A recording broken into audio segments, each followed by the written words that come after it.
All right, Isaiah John, welcome to Vlad TV. Hey, thank you, thank you.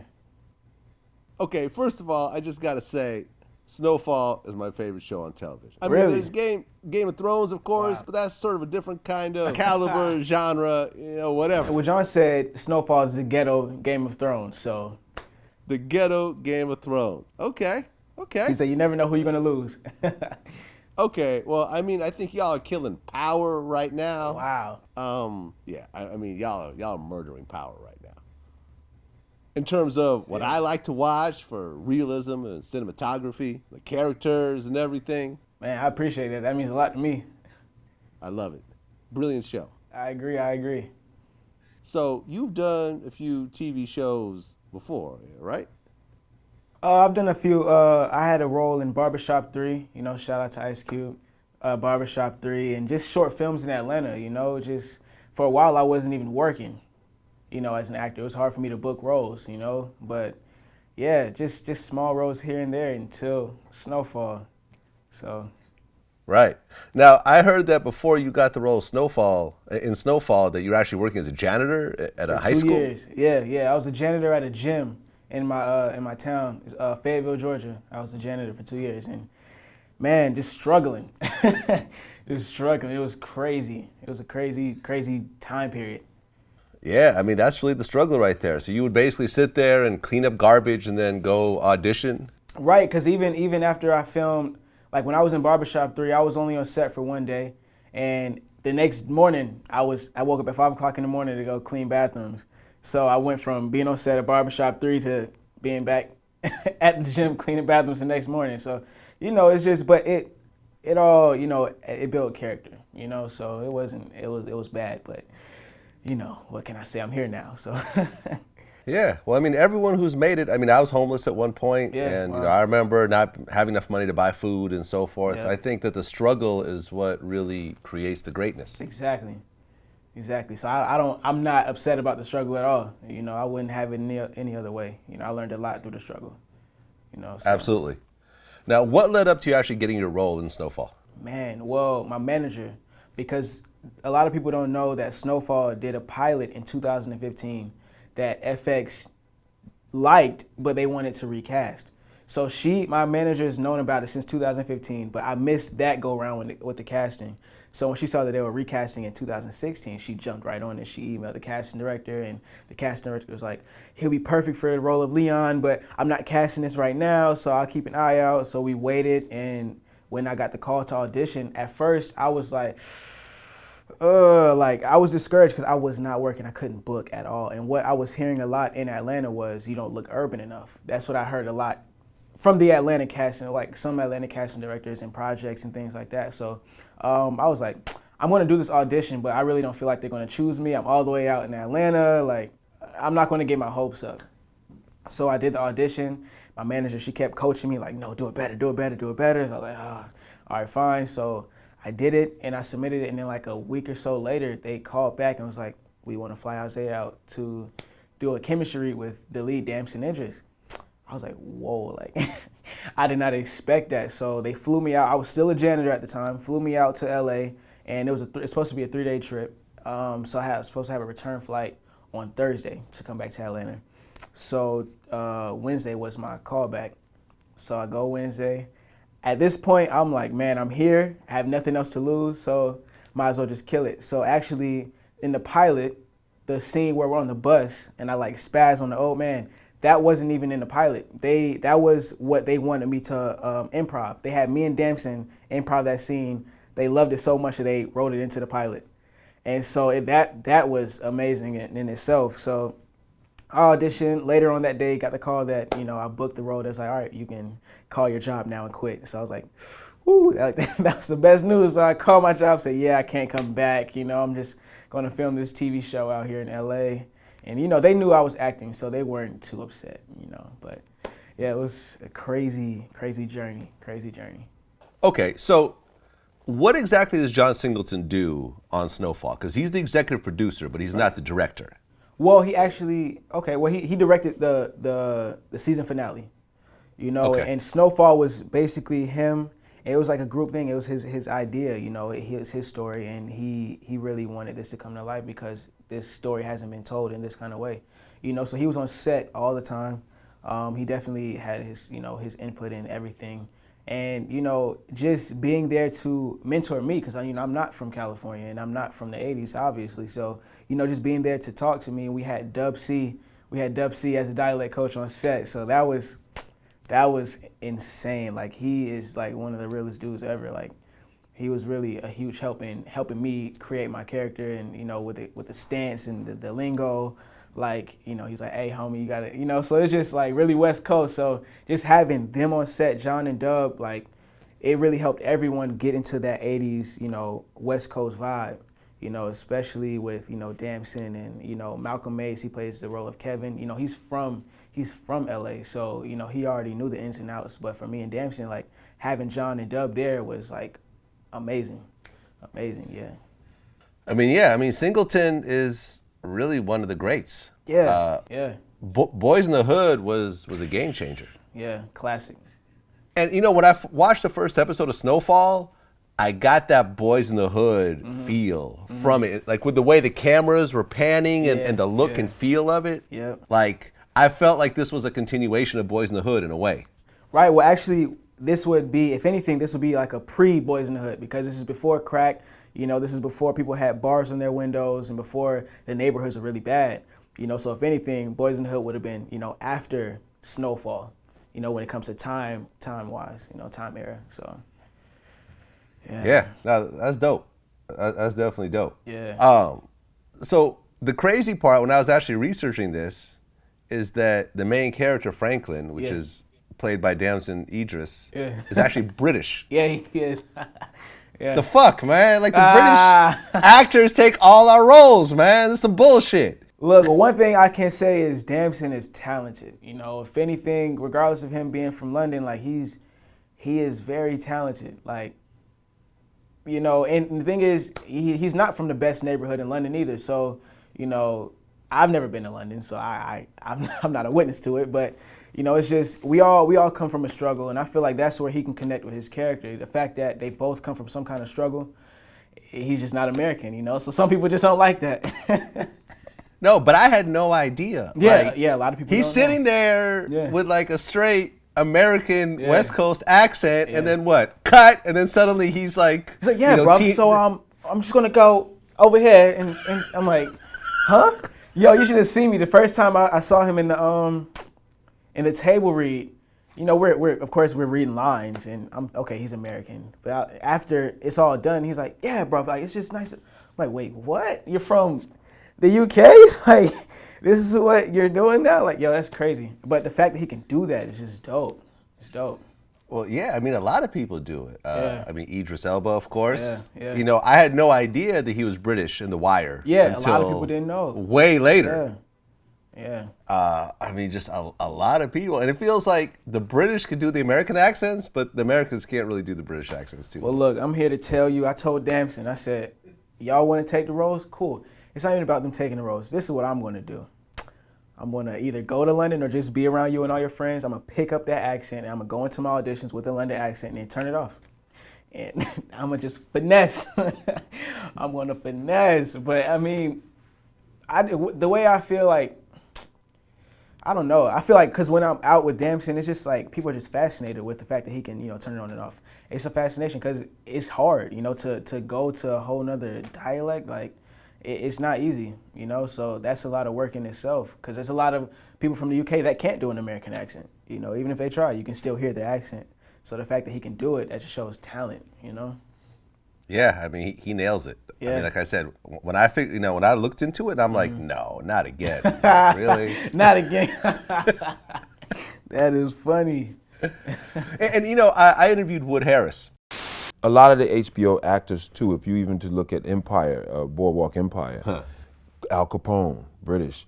Oh, really? The guy who played Capone in there. It's like 3 or 4 British actors. Yeah, they're British. Yo, man, and these British guys are taking all our actors. roles, man. Trump needs to do something about the British actors, man. That's what he needs to do. Brexit the actors. They deserve the roles because no, I mean, they're obviously great actors. Better, not just great, they're often better because My theory on it is that they grow up with Shakespeare from day one. Right. So they grow up with a poetry in their life that we don't. Early poetry of Shakespeare, truthful history that's empowering and not as weakening. Idris is empowered by that.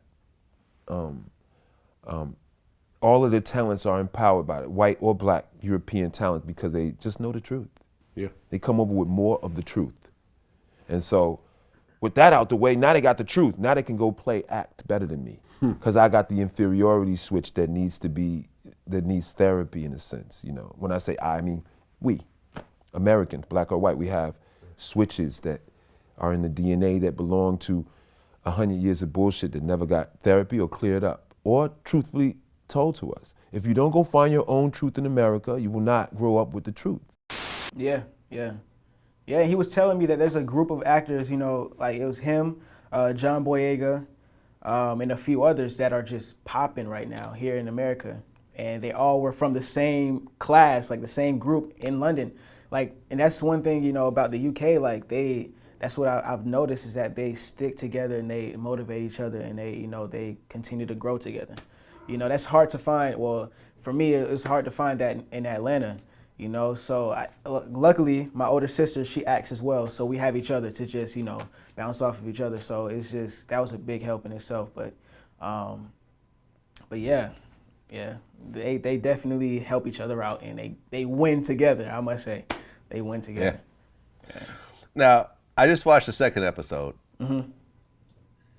And, you know, the rape scene, I wasn't really ready for that one. Man, that... I really wasn't ready for that. Like, I'm like, okay, they got him in the room. They're trying to get, you know, their money. Yeah. They're gonna hit him with a bat. They might slice him up a little bit. And then dude took him in the back room and fucked him, basically. Yeah.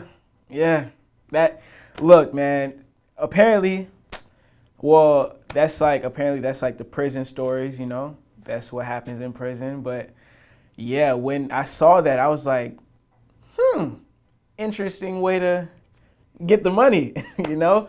But I mean, apparently that's real life, you know? That's some people's reality. So we had to keep everything raw and authentic with the story. And I was on Twitter last night laughing the whole night because the memes that people were creating were hilarious. Like, that was the funniest thing because the guy that plays Lenny, his name is Craig. He was the victim. And the other guy is Shion. Both very talented actors. You're going to see them, you know, within the next few episodes. So it's just like, they're very talented. And for them to, I mean, that scene was crazy. I said, yo, people are going to make so much fun of y'all. Like, that scene is going to be like the most talked about scene in Snowfall. Like, but yeah, I mean, I would have given up the money way before that. Like, that's what everyone was saying. It's like, man, you should have been gave up that money. Yeah, but at the point that I got hit with the baseball bat, it'd be like, it's right back there in the bedroom behind that box. Yeah. You could buckle your pants back up, man. That's not even necessary. We're gonna work this out. Man, that scene was crazy. You know, obviously on the day when we were filming, there was no sound effects. So when we were acting, I wasn't acting off of sound effects. When I saw it last night, I was like, wow. It's like, you hear the bed springs and everything. I was like, oh, that's crazy. It's crazy. So you have a Jerry curl in the show. That's just the afro. I just picked out my hair. Oh, okay. It's not. It look kind of wet. Curl. Yeah. Nah. Okay. No, So this is me right here, but they just picked it out for the show. There are a lot of Jerry curls though in the show. Yeah. They said season 2. The uncle got a Jerry curl. I might have a Jerry curl season 2, but who knows? I don't know. Okay. Now the scene that you guys did on the bus. Yeah. Where you had the radio blasting. Yeah. What's really interesting about that scene is that right after that got aired, Nipsey Hussle had a situation that was kind of similar. Did you hear about that? No. So basically, Nipsey Hussle was on a flight, and he posted up an Instagram pic. It's got him with a white dude behind him reading like a magazine. And the caption said, "Look at this coward behind me. This clown had the nerve to tap my shoulder and tell me, 'Put your headphones on.' I looked at this Poindexter and almost laughed. and almost laughed before I told Cuz to shut the fuck up and finish his crossword puzzle. And he shut it right the fuck up and finished his puzzle. Motherfuckers get too comfortable. I'm an old school dude. I'll slap your ass just because of slavery. For real though. Bitch ain't even in first class. Oh man, that is savage. And it's got a picture of him kind of mean mugging with this white dude in the background. That's savage. It's basically what happened with you on the bus. Right. Where, you're blasting your music and an older white guy asks you to turn it down. Yeah. And you tell him to shut the fuck up and you turn it up. But apparently, from what I hear, a lot of people, that seen that episode, they're like, that really happens all the time. And I was like, man, that's crazy. Because when I was doing my audition, I had no idea. I was like, all right, let me just be this character. And what would this character do in this situation? And that's what I acted off of. But when people actually saw the scene, they were like, yeah, that happens all the time. I did that when I was your age. Like, I was like, really? Like, that's crazy. It's crazy. I mean, how do you feel about that? I mean, do you feel like if you're playing your music and someone asks you to turn it down, in a public place? I mean, for me, I'm not my character, So I'm a really chill, laid back person. So if I know my music is really loud and it's really bothering somebody, because I know if someone else's music was bothering me, like I'm like, yo, like, come on, like, chill. But for me, I probably would just out of respect to other people's space. But yeah, I wouldn't make it a big deal to not do it. I usually have my headphones anyway. So I mean, I'm a really nice person, but I know when not to get disrespected. That's just a thin line, People won't disrespect me, but I also respect others, in people's personal space and privacy. So, yep. Yeah, man. So, have you seen the Tupac movie? No, I haven't. Okay. I haven't. Now, John Singleton and LT Hutton have been kind of going back and forth now for months. Yeah.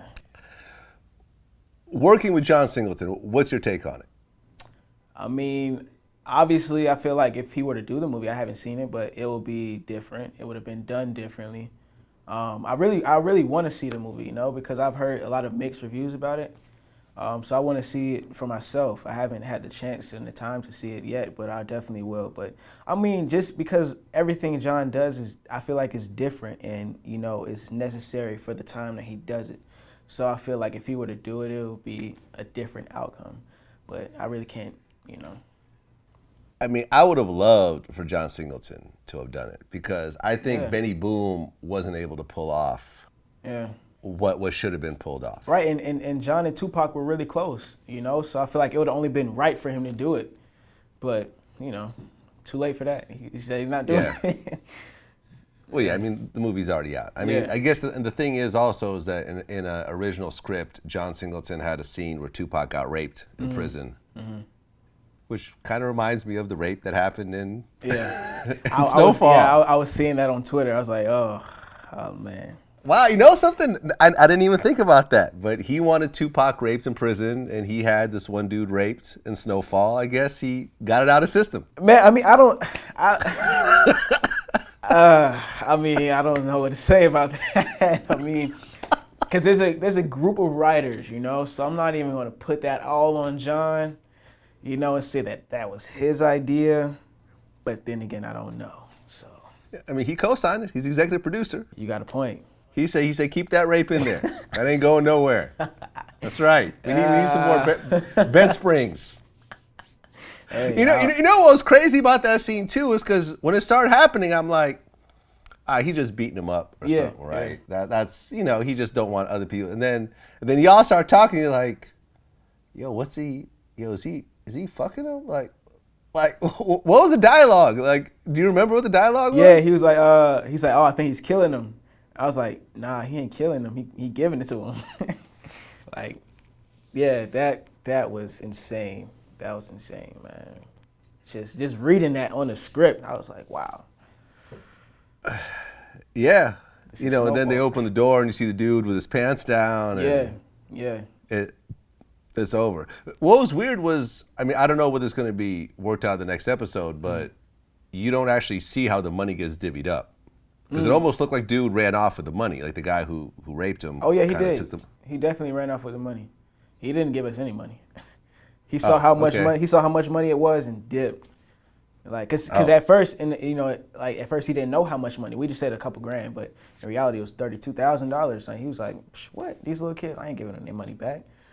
So he took the money and left. Right, because it ended up cutting to the next scene Right. where, but you couldn't tell because Right. it didn't really explain Right. what happened. So I assume, okay, well he just took it. It looked like he was kind of running off with it, but you couldn't really tell. Oh no, he ran off with that money. He definitely did. But the next episode, I'm not giving away anything, but it's about to get crazy. About to get crazy. It's about to get crazy.